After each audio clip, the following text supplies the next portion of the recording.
আসসালামু আলাইকুম। আশা করি ভালো আছেন। অসম্ভব মজার একটি রেসিপি শুটকির ঝাল ডিম দিয়ে। ফেনী নোয়াখালীতে খুবই জনপ্রিয় একটি রেসিপি ডিম দিয়ে শুটকির ঝাল। ফেনী ভাষায়, নোয়াখালী ভাষায় হুনির জাল বলে। মানে খুবই স্বাদ হয়। মাংস খেতে যখন বোরিং লাগে, একঘেয়েমি লাগে, তখন এই রেসিপিটা কিন্তু খুবই রুচিকর। যারা শুটকি পছন্দ করেন না তারাও আশা করি এটা চেটেপুটে খাবে।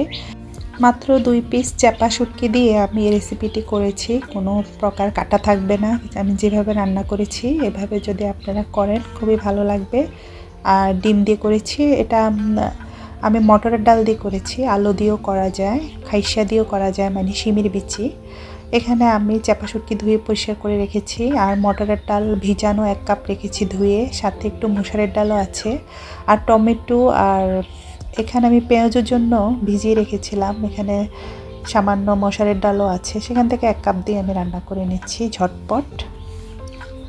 আমি 1 ঘন্টা ডালগুলো ভিজিয়ে রেখেছিলাম। মটরের ডালটা আধা ঘন্টা ভিজিয়ে রাখা যাবে। এখানে মাঝারি সাইজের একটি পেঁয়াজ কুচানো আর 4-5 কোয়া রসুন কুচানো তেলটা গরম হওয়ার পর দিয়ে দিলাম।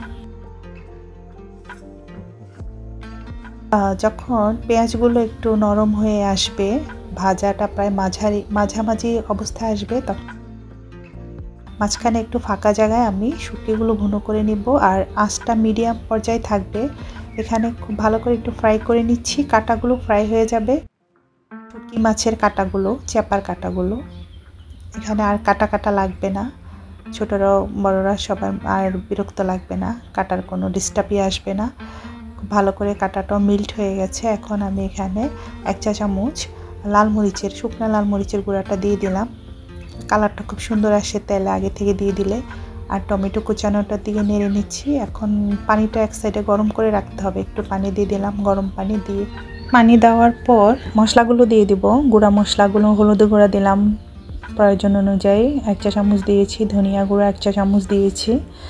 দিয়ে আমি সেই মটরের ডাল, ভেজানো ডালগুলো দিয়ে দিলাম। দিয়ে একটু নেড়ে নিচ্ছি। মটর ডালের পরিবর্তে আলু দিতে পারেন কুচি করে, বা শিমের বিচি কাঁচাটা খাইসা বলে, সেটাও দিতে পারেন, খুবই টেস্ট হয়। এবার পানি দিয়ে একটু নেড়ে আমি স্বাদ অনুযায়ী লবণ দিয়েছি। সিদ্ধ হওয়া পর্যন্ত অপেক্ষা করব, দেখব সিদ্ধ হয়ে আসছে কিনা। প্রায় সিদ্ধ হয়ে আসছে। এই পর্যায়ে আমি ডিম ভেঙে দিব প্রয়োজন অনুযায়ী। আমি এখানে 2টা ডিম ভেঙে দিচ্ছি, আপনারা চাইলে বাড়িয়ে দিতে পারেন। কাঁচামরিচ দিয়ে দিলাম, দিয়ে আরও 2-3 মিনিট রান্না করে নিব। এটা চাইলে ঝোল করে রাখলে এটা বেশি টেস্ট হয়, মাখা ঝোল রাখলে। আর একটা লাইক দিতে ভুলে যাবেন না বন্ধুরা, প্লিজ একটা লাইক দিয়ে দেখে নিন।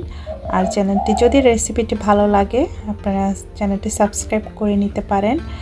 আমি খেয়ে দেখাচ্ছি কি যে মজা হয়েছিল। আশা করি সবাই ট্রাই করবেন। সবাই অনেক ভালো থাকবেন। আল্লাহ হাফেজ। আসসালামু আলাইকুম।